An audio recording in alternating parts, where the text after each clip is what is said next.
Are you familiar with the retrograde intubation? Yeah, I looked it up and everything. Okay. Is everybody else, the new guys, familiar? Okay. So the question is, what is retrograde intubation and when is it indicated?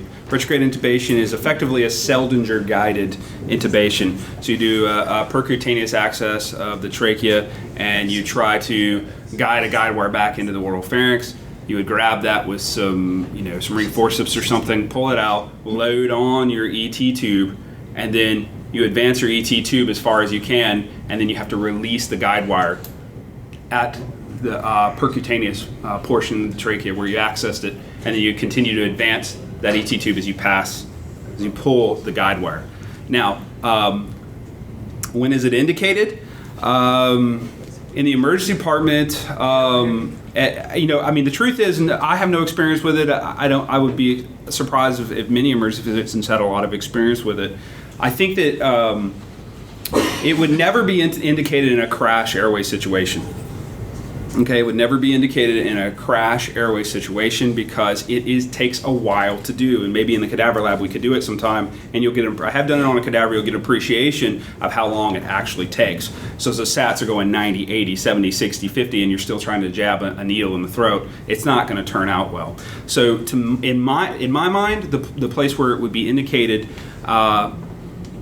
A place I can imagine myself doing it would be somebody who needs airway protection, but is an anticipated difficult airway from above. Their saturations are stable, so that would be a situation where it seems not unreasonable to try it. However, I think I would probably just do an awake intubation before I ever tried something like that.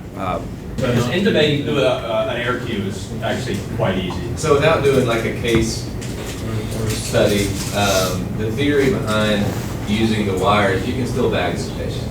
When you crank somebody, you can no longer bag that patient. You have an open gash where blood and bubbles are going to come from versus just a wire, and you can lay the wire to the side and still try to do some rescue through the bag. So that's some of the theory behind the Seldinger over just cranking the patient. If you're able to bag them, that ship is not sailed just because you put a wire through their tricoid. But I would challenge if you're facing a situation where you're going to need to bag the patient to rescue them from hypoxia, you probably shouldn't be doing an airway that takes five minutes to do.